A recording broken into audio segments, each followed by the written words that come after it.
amigos, como les comentamos anteriormente, estamos con la licenciada Roselena Cruz, quien es representante del Colegio de Nutricionistas del Perú, con quien vamos a hablar sobre la anemia. Bienvenida, Roselena, al programa Salud Digital. Buenas tardes, gracias por la invitación. Okay.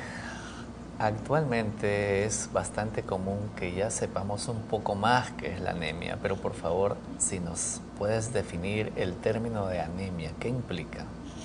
Sí, nosotros tenemos que saber que la anemia es un problema serio en el país, ¿no?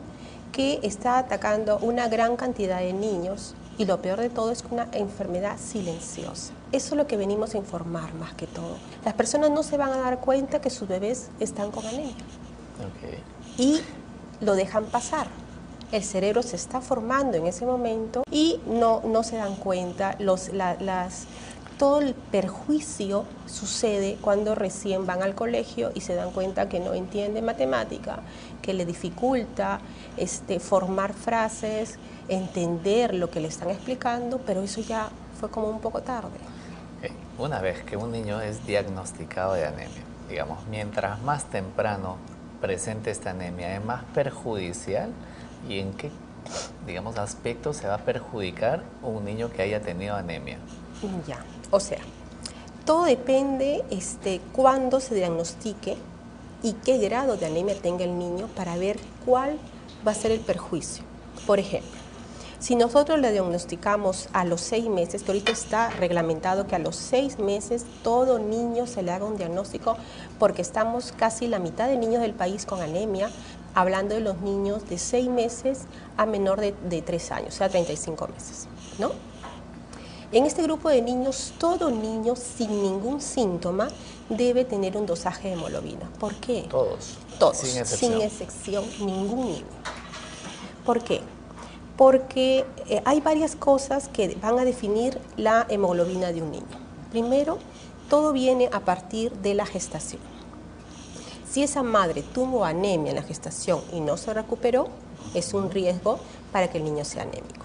Segundo, si se hizo el corte del cordón umbilical y no se hizo y no se esperó por lo menos 2 minutos antes de cortar el cordón umbilical. Para que termine de pasar toda la para que pase toda la sangre. Placenta, ¿no? Perfecto. Es como una transfusión que se le da en ese momento. Si es que no se aplicó cuando la madre dio a luz, entonces ese niño no va a tener hierro suficiente. Y entonces, ¿cuál sería lo perjudicial de un niño que tuvo anemia a medida que va desarrollándose? Es decir, si este niño tuvo anemia a los 2 años, si esta se mantuvo hasta los 5 años, pero después los papás corrigen, ¿qué perjuicios va a tener versus a un niño que ha tenido anemia durante toda su infancia? Primero que cuando hay anemia disminuyen los glóbulos rojos, ¿no? Y el glóbulo rojo es el que transporta oxígeno. Claro. ¿Sí? Entonces, cuando hay esta anemia, no hay un buen transporte de oxígeno al cerebro, por lo tanto, las neuronas que se formen en el cerebro son como unas neuronas que no van a servir mucho porque les falta oxígeno. Explicado de lo más fácil. No se desarrolló adecuadamente. Exacto. Por falta de oxígeno. Por falta de oxígeno. Sin embargo, el niño creció. Claro. El cerebro creció, pero la neurona no estuvo bien formada. ¿Sí? Entonces, ¿qué pasa? Mientras más tiempo el niño se quede con anemia, más perjudicial es. Si hablamos, por ejemplo, de una hemoglobina que dice menor a 11 hasta 10, ¿no? ¿Qué es lo que pasa? De 10 a 10.9 es un puntito que le falta. Ese puntito es la mayoría de niños del país tienen anemia leve. Y ese puntito que le falta a ese niño no te da palidez. El niño está juguetón, puede estar rosadito, ¿no? Cachetoncito rosadito, hasta gordito y está anémico. Claro. La anemia leve es más del 60% de los niños tienen ese tipo de anemia, por eso le decía, es una enfermedad que está haciendo estragos y que es silenciosa, ¿sí? Okay. El otro tipo de anemia es, por ejemplo, el que tiene de 7 a 9.9, es una anemia que tiene menos glóbulos rojos el niño, una anemia moderada y que hace estragos en el cerebro. El niño que tiene mucho más estragos. Mucho más estragos que la anemia leve. Y la anemia severa, que es menor a 7, ahí no solamente hace estragos en el cerebro, sino tiene alto riesgo de muerte. Entonces, todo depende de dónde se encuentre el niño diagnosticado, cuando hacen el diagnóstico, en qué grado de anemia. Claro. ¿No? Ahora, estamos hablando sobre los rangos, pero ¿cuál es el rango de referencia para considerar que un niño o niña no tenga anemia o los valores normales de la hemoglobina? Los valores normales es de 11 para arriba, en el niño y en la gestante. Okay. Los demás personas son otros valores. Nosotros consideramos lo que es la Organización Mundial de la Salud, los valores de la Organización Mundial de la Salud son los que los adoptamos en el Perú. Okay. Y nos dice 11. Es decir, tiene que haber 11 para arriba. Ahora, si el niño tiene 11.2, estamos hablando de que un mes, en 15 días, va a ser anemia. Entonces, esos niños que están también cercanos a ser anemia, también les tenemos que suplementar para evitar que caigan en anemia, porque se ha demostrado que un niño que tuvo anemia y uno que nunca lo tuvo en su vida, el coeficiente intelectual siempre van a ser diferentes. ¿Va a ser menor que un niño que nunca tuvo anemia? Siempre. Okay. Por más que ese niño lo recupere, lógicamente lo tengo que recuperar lo más pronto posible para que se afecte lo menos el cerebro. Pero nunca se va a comparar este coeficiente intelectual al niño que nunca sufrió anemia. Por eso es que nosotros queremos prevención. O sea, todos los niños, como les decía, tienen que empezar su suplementación a los 6 meses y no tienen que estar anémicos. Okay. Hablando de un cerebro que va a poder ser competitivo desde el punto de vista internacional. Claro. Ahora, tenemos diferentes tipos de anemia. Uno Sí. es por deficiencia de fierro y... Menciónanos, por favor, los tipos de anemia que podemos presentar Sí. y los que son más comunes en los niños. Yo me centré en la deficiencia de hierro porque el 60% de la anemia es hasta más por hierro. Claro. ¿No? En el caso de la gestante es incluso 80-90% de la anemia es hierro. Pero en realidad también hay otros nutrientes que pueden ocasionar anemia, o la deficiencia de esos nutrientes pueden ocasionar anemia. Estamos hablando de la vitamina B12, si falta puede haber anemia, la vitamina C, la vitamina A. Estamos hablando también de lo que es el zinc, la deficiencia de zinc puede ocasionar Claro. anemia, aunque son menores, pero también pueden ocasionar anemia. Claro. Ahora, lo más común es tener una deficiencia de hierro. Es el más ¿no? común. Los factores que predisponen a un niño para tener este tipo de anemia, ¿cuáles son? Como explicaba, primero es la etapa de gestación. Okay. Después sigue lo que es a partir de 6 meses y no antes, debo darle de comer en forma adecuada. ¿Qué es lo que pasa? Y aquí le llamamos la forma adecuada de alimentarse. Exactamente. ¿Qué es lo que pasa? Cuando nosotros decimos un puré o una papilla, no estamos hablando de papa con leche. No Ok. estamos hablando de eso, ¿sí? La papa con leche, que es el puré que normalmente le dan a los niños, no tiene la cantidad de hierro que necesita ese cerebro que se está formando en ese momento. Okay.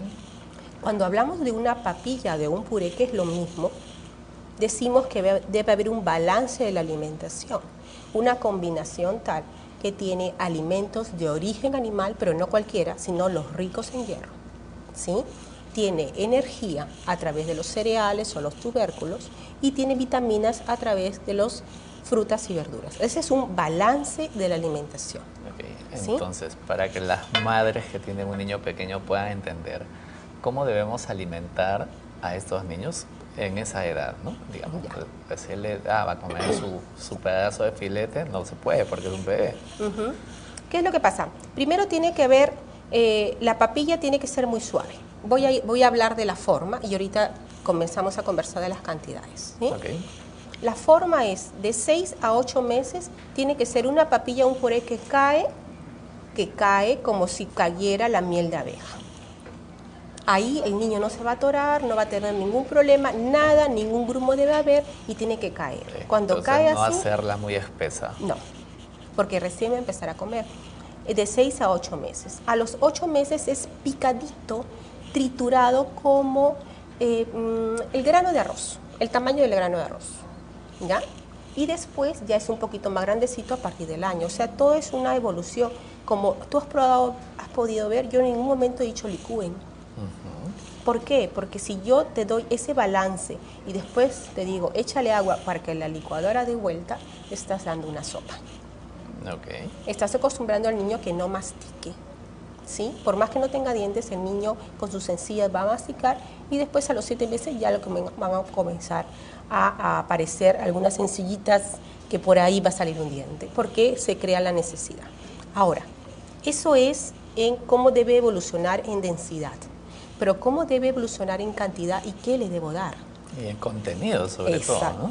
Entonces, esa papilla que yo les explicaba que está balanceada debe contener de 3 a 5 cucharadas de comida, no cucharitas con las que yo le voy a dar de comer. Digamos, las cucharas soperas para tener una referencia. La cuchara sopera, yo voy a combinar de tal manera que, por ejemplo, tienen que ser 2 cucharadas de alimento de origen animal ricos en hierro. ¿Cuáles son los alimentos de origen animal suaves para el bebé y ricos en hierro? El vaso, la sangrecita que ahora ya está envasada, ¿no? El hígado, le puedo dar. Esos 3 alimentos son básicos a los 6 meses. 3 cucharadas de comida va a comer a los 6 meses. En 3 cucharadas de comida yo tengo que darle 11 miligramos de hierro. ¿Por qué me comparé al adolescente? Porque el adolescente necesita 11 miligramos de hierro, pero el adolescente puede comer un plato gigante. Claro. El bebé no, pero también tiene la misma necesidad de hierro. Esos son los problemas que se presentan en un estomaguito, en un poquito, en un purecito, en una papilla. Tienes que darle lo mismo que le vas a dar a un adolescente. ¿Sí? Entonces, ¿qué pasa? El país, 2 de cada 10 niños son anémicos. Claro, además ¿Sí? Esta relación se está incrementando, ¿no? Sí. Lo peor de todo es que los programas no están teniendo resultados, los planes de trabajo no están teniendo resultados, ¿no? Y esos son los problemas. Claro.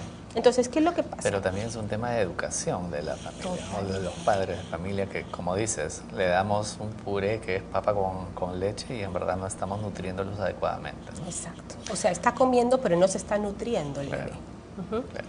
Bueno, amigos, estamos hablando sobre la anemia en el niño con la licenciada Roselena Cruz, con quien volvemos tras la pausa. Amigos, estamos hablando sobre la anemia infantil con la licenciada Roselena Cruz, con quien tenemos una pregunta y estábamos hablando sobre los factores de riesgo de un niño para que pueda tener una anemia. Hablamos de los niños más pequeños, pero ahora, en el grupo, digamos, que ya pueden comer solos, que estamos hablando a partir del año en adelante, el factor principal para que puedan tener una anemia también viene a ser la ingesta o la alimentación. En realidad, la anemia por deficiencia de hierro, a menos que se trate de una hemorragia o alguna enfermedad en donde se bota sangre, es la alimentación. O en algunos casos es la leche de vaca antes del año de edad, también puede colaborar a la anemia del niño. ¿Bajo qué mecanismo la leche? Porque normalmente uno le da leche pensando que lo va a alimentar mejor. Sí. A partir del año de edad, por eso es que antes del año es leche materna, lo que nosotros recomendamos, ¿sí? Incluso hasta los 2 años o más. Pero si en algún momento la mamá quiere colocar otra leche, pues solamente podría colocar leche de vaca a partir del año. Porque antes la proteína de la leche es un tamaño muy grande, de tal manera que cuando pasa y se digiere, ¿no?, en el intestino delgado, lo que ocasiona son pequeños sangrados que poco a poco, además de la mala alimentación del bebé o la alimentación no balanceada, anemia. Además que no se va a absorber precisamente por lo que acabas de decir, ¿no?, el tamaño de la proteína de la leche. Es muy grande para el tamaño de intestino de ese bebé. Claro. Ahora, ¿de qué forma entonces podemos ir ayudando a estas personas en este rango de edades para que se puedan alimentar? Nos comentaste sobre la alimentación en los pequeñitos, pero en ellos que ya pueden comer, digamos, una porción adecuada para su tamaño y para la edad, ¿de qué forma podemos hacer las combinaciones para no tener un problema anémico? Bueno, el Ministerio de Salud está con una estrategia que son los micronutrientes a partir de los 6 meses, que es un suplemento que le ayuda a colocar hierro en la comida del niño, pero ¿qué es lo que pasa con este suplemento? Si no se prepara de la forma adecuada, tiene un sabor totalmente desagradable. Estamos hablando de una preparación de la comida en forma adecuada, estamos hablando de que ese suplemento se debe colocar en la comida en 2 cucharas de la comida, pero si no lo preparó en la comida tibia, el sabor es totalmente desagradable y la suplementación se transforma en un fracaso porque el niño no lo va a comer, ¿no? Yeah. Entonces, eso, y la otra situación, hay que ver parásitos, ¿sí? Hay algunos parásitos que ocasionan que el niño no coma, ¿no? Como los osuros, por ejemplo, que hay el gato y el perro, ¿no? Etcétera, etcétera, y quitan el apetito, entonces el niño tenía un problema. Y hay otros parásitos que sí tienen que ver mucho con lo que es anemia, o sea, son los peores, los más peligrosos y todo eso. Entonces, esos 3 puntos hay que verlo en el niño para ver cuáles son las causas de anemia, pero por lo general es la alimentación no adecuada, porque te cuento que en estratos altos, donde la capacidad adquisitiva del Perú o de la población peruana es que yo puedo comprarme todo lo que puedo, me permite mi sueldo, ¿podría comprar yo un bistec? Podría comprarlo, por supuesto que sí, pero en esos hogares hay anemia. Los niñitos tienen anemia. Ahora, en esos estratos socioeconómicos más altos, si es que no pueden, digamos, si pueden comprar todo lo que pueden, quisieran todo lo que quisieran, ¿por qué se produce la anemia si se supone que el principal problema es la alimentación? Exacto. O sea, en ese estrato, como les decía, no es que no haya capacidad adquisitiva, sino es que no hay el conocimiento adecuado. Se transmiten los hábitos de generación en generación y nosotros seguimos siendo los últimos en razonamiento matemático de todos los países. Ahora, ¿no? ¿Qué problema tenemos, digamos, si tenemos estos problemas de anemia en los que son vegetarianos, los niños vegetarianos? ¿Se presentan en ellos el problema de la anemia? ¿O? A ver, te cuento un poquito. Esos 11 miligramos de hierro del que yo te estaba hablando y que tiene que ser un consumo de 11 miligramos de hierro todos los días para que no haya anemia. Si son alimentos de origen animal, ¿no? Que sí, los alimentos de origen animal tienen grasa y por eso la población les tiene un poco de miedo, ¿sí? Pero esa grasa es necesaria para ese cerebro que se está formando. Cuando nosotros damos recomendaciones como nutricionistas, no es para la población en general, es para quien lo necesita. Okay. Ese niño, si tiene 11 miligramos de hierro y va a comer 3 a 5 cucharas 2 veces al día, entonces lo necesita. La persona que está con colesterol alto o que ya es adulta, ya no necesita comer vaso, a menos que esté con anemia, porque le podría aumentar el colesterol, los triglicéridos, etcétera, etcétera. Entonces, cuando damos recomendaciones es esta población, no es aquella.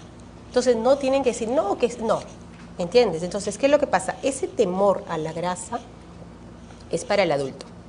Y ese requerimiento, ese niñito que está formando el cerebro en ese momento, sí lo necesita y mal no le va a hacer. ¿Sí?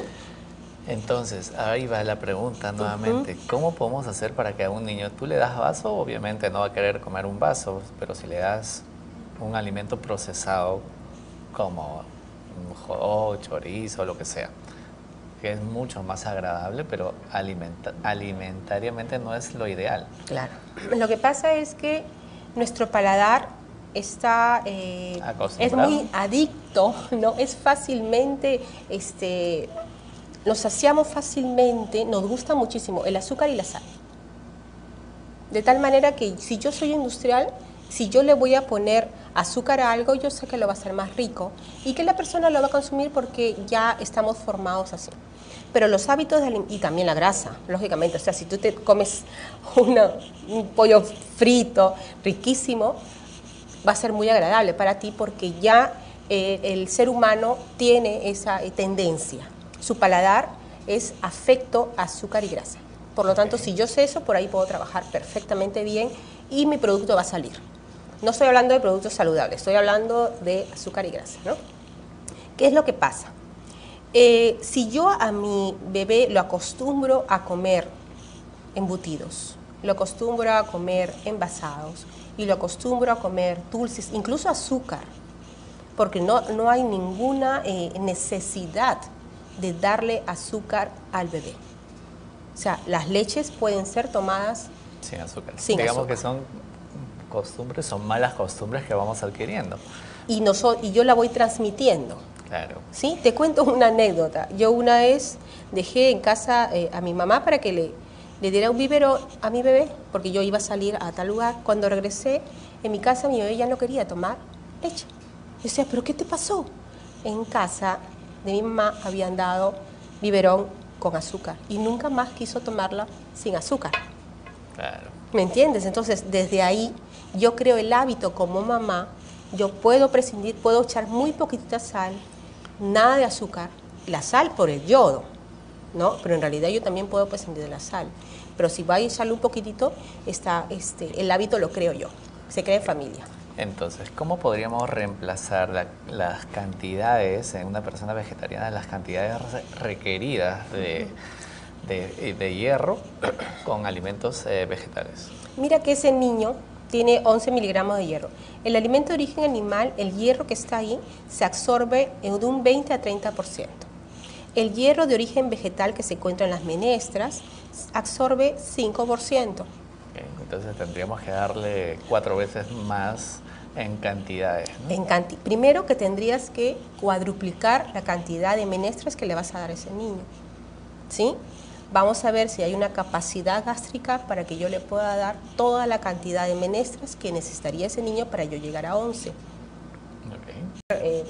Se necesita de nutrientes que están en los alimentos de origen animal, porque hay algunos nutrientes que están en los alimentos de origen animal que no están en los vegetales. Claro. Déjame darle un balance hasta que crezca en peso, crezca en talla, en cerebro. Pero probablemente las mamás que son vegetarianas te van a decir, ah, sí, pero le puedo dar chía, le puedo dar soya, le puedo dar otro tipo de alimentos que tienen mayor cantidad en estas sustancias como para poder reemplazar. Mira. ¿Y qué le dices a ella? Se lo comprobaríamos, yo en realidad lo comprobaría con los dosajes de hemoglobina. O sea, me voy a comprobarlo con él. Yo le voy a tratar de dar todo lo que pueda y hagamos los dosajes de hemoglobina. O sea, no es que, sí, mira, yo crecí, estoy bien, etcétera, etcétera. Sí, pero ¿cómo fueron tus dosajes de hemoglobina en los momentos donde se formó el cerebro? ¿Cómo fueron los dosajes de hemoglobina en el momento, ¿no?, que se necesitó oxígeno para que haya una excelente capacidad intelectual y no el coeficiente intelectual que tenemos actualmente? O sea, tenemos que hacer las cosas con comprobación, porque no se trata de simplemente convencer a lo malo, tenemos que convencer científicamente y con pruebas. Claro. ¿Sí? Nos acabas de mencionar que el tener anemia no te da síntomas, ¿no? Sobre todo por lo general. Sobre todo si es una anemia leve. Exacto. ¿Cómo una madre puede reconocer si el niño presenta cierto grado de anemia, digamos, viendo algunas actividades, algunas acciones que pueda realizar este niño? Por lo general el niño está cansado, ya está cansado, no tiene mucho ánimo, quiere estar siempre sentado o siempre acostado, no está creciendo bien, por lo general en talla, ya está creciendo muy poco. Los síntomas son como que muy lejanos, ¿no? Y es más enfermizo. Es un niño que en lugar de hacer una gripe hace, ¿no?, una tos con fiebre y tos, ¿me entiendes? O sea, y le debió dar gripe. O sea, es más grave los momentos en que se enferman. Las diarreas son más fuertes y más frecuentes porque no está protegido con una adecuada hemoglobina. Claro.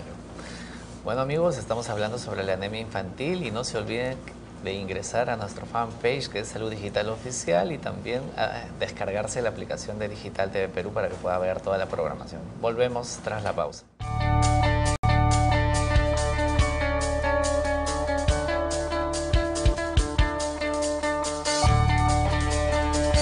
Amigos, continuamos con el programa. Estamos hablando sobre la anemia infantil con la licenciada Roselena Cruz, donde ahora nos toca hablar sobre el manejo o el tratamiento que se puede hacer.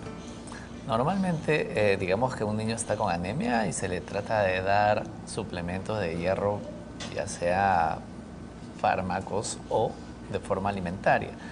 De la forma alimentaria, ¿cómo podemos ayudar a estos niños? Sí hemos venido hablando de cierta forma en cada etapa de estos, pero me gustaría que nos comentes y hagamos hincapié en qué nos produce la anemia a largo plazo, volver a hacer hincapié en este tema porque creo que es muy importante, y luego hablar sobre de qué forma debemos alimentar a la fuerza o no a la fuerza a nuestros hijos y hacerles que coman proteínas animales versus las proteínas vegetales, ¿no? Exacto.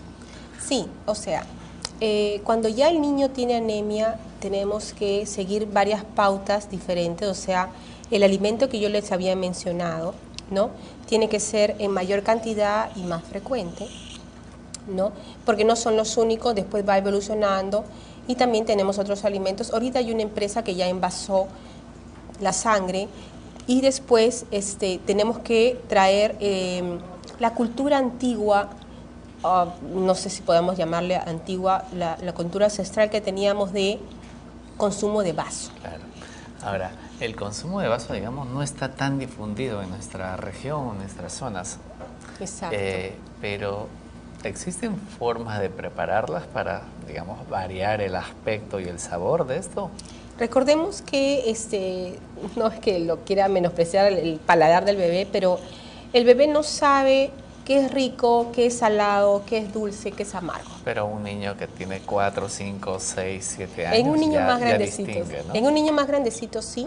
En el niño más grandecito tenemos que usar hígado con mayor frecuencia, ¿no? De alguna manera tiene un poco también el pescado, ¿no? Ahora, pero ¿el hígado, digamos, preparado en todas las variedades o necesariamente tiene que ser frito, sancochado? no. Tiene que ser como el niño mejor le guste. O sea, no hay que darle cosas tan desagradables para él porque después va a rechazar la comida. Claro. ¿Ya? Ahora, si hablamos de hígado, estamos hablando hígado de ¿qué animal?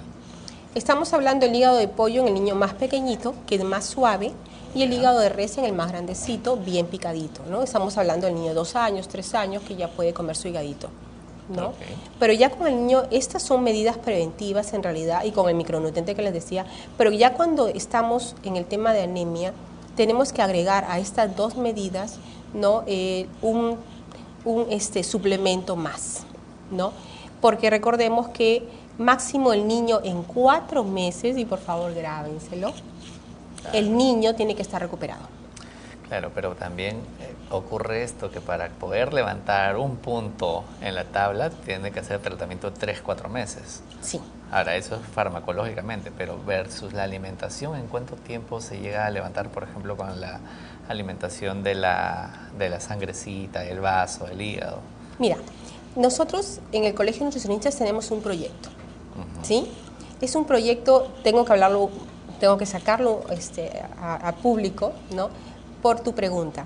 Lo vamos a presentar en julio en el Congreso de la República, pero en realidad nosotros solamente hemos usado estos alimentos que te digo, vaso y sangrecita, 3 veces por semana y hemos sacado a los niños en 3 meses de la anemia. No hemos usado ningún otro suplemento. No le hemos agregado ningún otro suplemento a esta preparación, ya tenemos los datos y lo vamos a presentar. Por eso es que yo le doy mucha fuerza y cada rato te repito, estos alimentos, porque son los que ya tienen resultados, ya la experiencia la tenemos.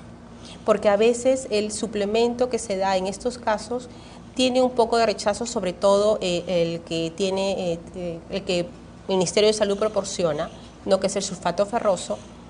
Tiene efectos colaterales y a pesar de la educación, le dicen, mire, el estreñimiento se ve así, mire, el teñido de dientes es así, etcétera, etcétera, a veces no es tan fácil de resolver. Claro. Y termina siendo un fracaso la suplementación, el tratamiento, ¿no? Claro. Además, un médico peruano fue el que presentó por primera vez hace muchos años el tema de la sangrecita y ganó un premio internacional por eso, y actualmente gracias a este médico peruano se viene utilizando la sangrecita a nivel mundial, ¿no? Claro. Pero digamos, el tiempo de efectividad, ustedes han encontrado en este estudio, ¿cuánto es el promedio donde ustedes pueden incrementar 1 o 2 puntos o incrementan 4 o 5 puntos a nivel de la valoración de la hemoglobina? Varios de los niños tenían 8, 8.5. Ok, era una anemia, digamos, moderada. Exacto, no estoy hablando de la anemia leve, la anemia del 10, estoy hablando de la anemia moderada, que en Lima tenemos una buena cantidad y lo hemos sacado exactamente en 4 meses. Algunos de los niños ya habían salido a los 3 meses, pero terminamos 4 meses en todos el tratamiento. Claro. ¿Sí? Lo importante... Digamos que farmacológicamente se demoraría mucho más, ¿no? Farmacológicamente, exacto, porque no, o sea, el sulfato ferroso tiene efectividad, es efectivo, pero hay que consumirlo para que sea efectivo. Claro que sí. ¿No? Entonces, se recomienda mejor que se utilice otros que no tienen esos efectos colaterales y que lo que pasa es que el tratamiento es largo, ¿no? Por eso queremos prevenir la anemia en lugar de tratarla, pero si ya es la anemia, tratemos de hacer un esfuerzo de utilizar otros suplementos que no tengan esos efectos colaterales. Y a nivel de las verduras, digamos, los vegetales, los cereales, ¿qué es lo que nos recomienda? Excelente tu pregunta. Hace muchos años, 40 años si no me equivoco, estaba en boga lo que era la espinaca por el famoso Popeye. Claro. Todo el mundo decía espinaca, qué sé yo. Después salió el hecho de la beterraga, porque la beterraga es roja y como es roja te da sangre y la sangre es roja, etcétera, etcétera. Después salió el tomate, que también es rojo, etcétera. Hasta la sandía he visto. Okay. O sea, todo lo que era rojo era bueno. Todo lo que era rojo era sangre. Okay. ¿Sí?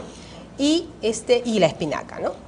Entonces, ¿qué es lo que pasa? Ya se ha visto que para llegar a 11, hablando de la espinaca, necesitaríamos no el tarro de Popeye, sino un camión. Okay. Un camión de espinaca para llegar a los 11 miligramos de hierro, pero la espinaca tiene 0.